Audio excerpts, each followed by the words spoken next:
What's up, you guys? Godzilla Fan Freaks coming at you today with another figure review. And today we are going to be reviewing the Figuarts Zero figure Piccolo, my favorite Dragon Ball Z character.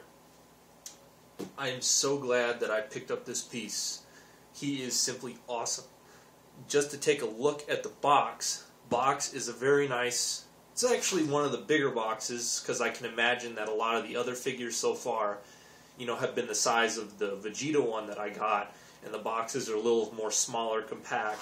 But Piccolo's is a very good sized box, and you got a nice picture of the figure here. It's pretty. The box itself is all black and green, all the way around.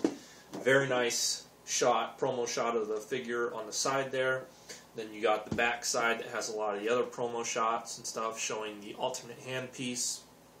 On the bottom, you have a very nice picture of the figure with all the legal jargon stuff. And then, of course, you got the window here and then the window up on the top. Just a very nice box overall for Piccolo. Now, let's get on to Piccolo himself. This figure is simply astonishing. I love it. I'm so glad I got this. Again, Piccolo is my favorite Dragon Ball Z character. I mean, just look at my shirt. I love this shirt. It's one of my favorite t-shirts.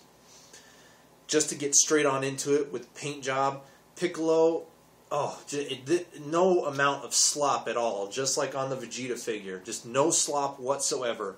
On his turban and his cape, it's very nice white, but very nice gray shading along it.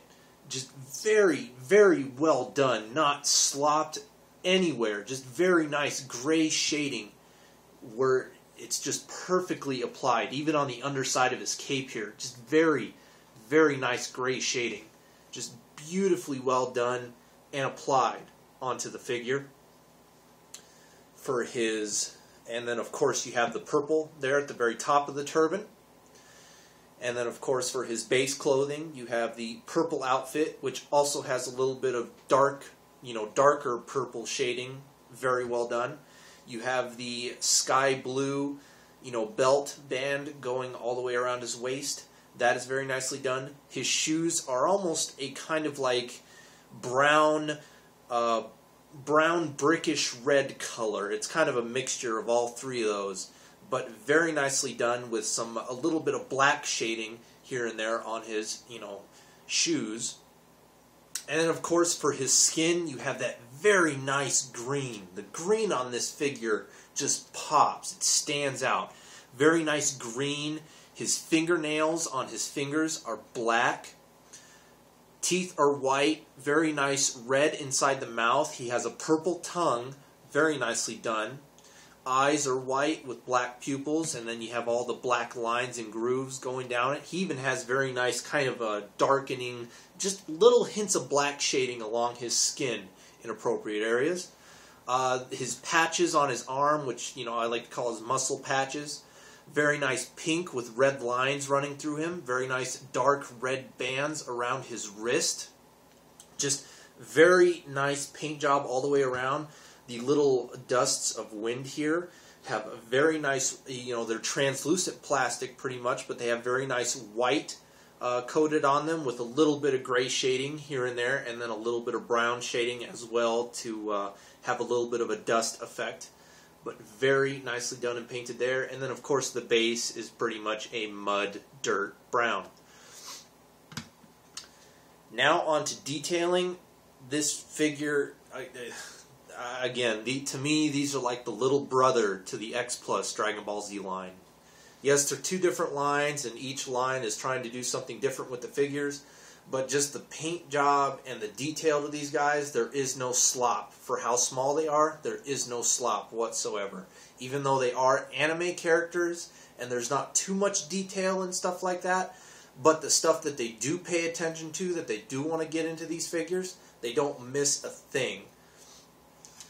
Straight on into detailing with, of course, his turban and his cape. Very nicely done. All the wraps going around the turban, all the lines and grooves in the fabric.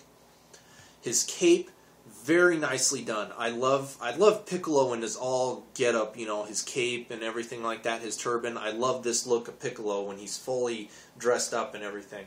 I mean, he just looks awesome, especially with these shoulder pads that stick out. Very nicely done and sculpted.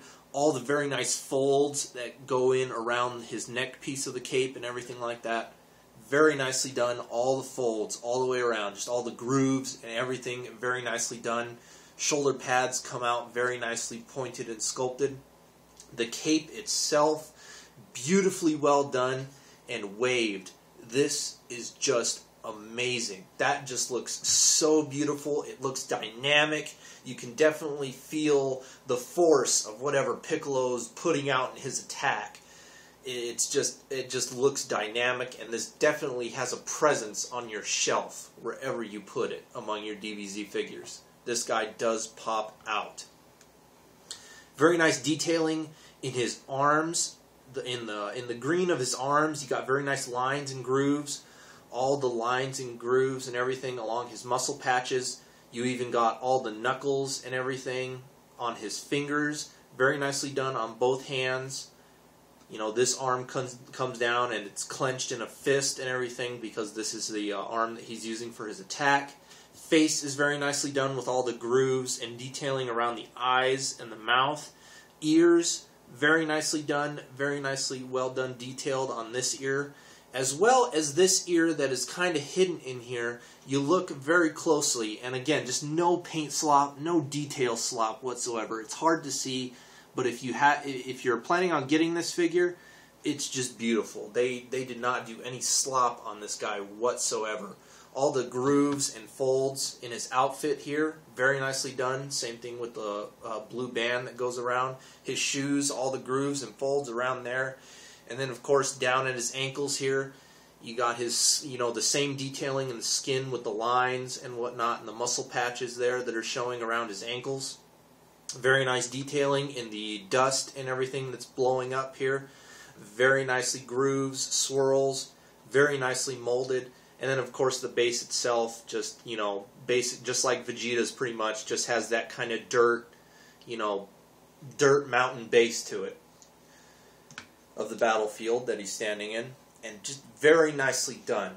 Next on, we will go on to the accessories, because Piccolo does come with, well, it's kind of an interchangeable accessory. Of course, he comes with, when you get this figure, he comes with an extra hand. And this is the hand if he's probably doing the Masenko or the explosive demon wave. And it's just an open hand, you know, an open hand for, you know, one of those blast attacks. But very nicely painted. All the fingernails are very nicely painted. All the knuckles are very nicely detailed in it. And when you get this guy, he comes with this hand on already, and then you have the special beam cannon hand that you can interchange it out with. Well, for myself and probably most Piccolo fans, you're most likely going to take this hand off and you're going to put the special beam cannon hand on it just because it looks way better. Special beam cannon is one of those iconic moves that every Dragon Ball Z fan knows. It's one of my favorite moves because Piccolo is my favorite character, and it is just awesome looking, and I just love this hand rather than the alternate hand. But what you do is, of course, you take off the hands right at the wrist, and then this peg just pegs right into the arm. It's as simple as that to interchange the hands. It's really easy. But the special beam cannon hand just looks awesome. Another note, I will say, if you plan on getting this figure, or if you pre-ordered this figure and you haven't gotten yours yet, be mindful of the cape.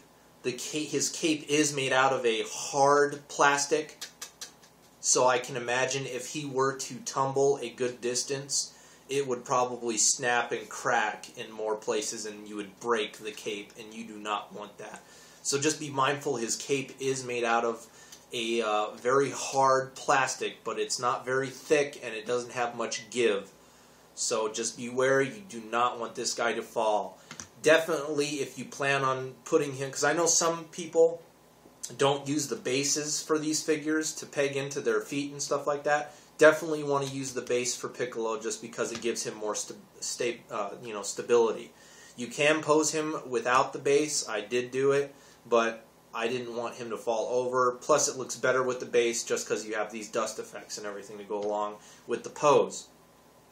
But awesome all the way around.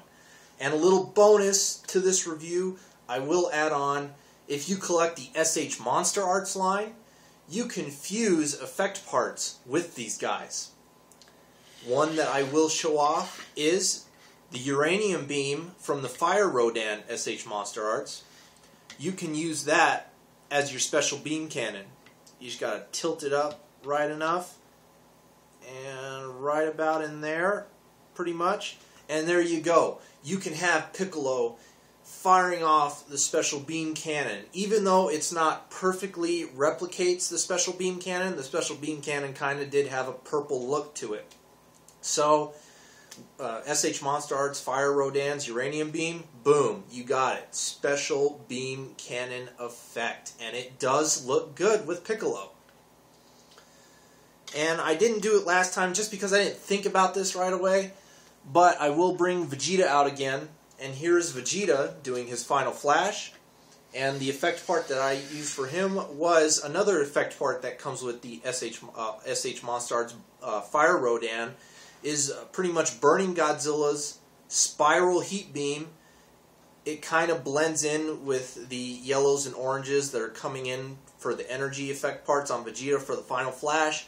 And again, it's not perfect, but you can kind of use this as the final flash, effect if you ever wanted to. If you collect both SH Monster Arts and the Figuarts Zero line of Dragon Ball Z, you can mix and match these effect parts with these guys, and they do look awesome nonetheless.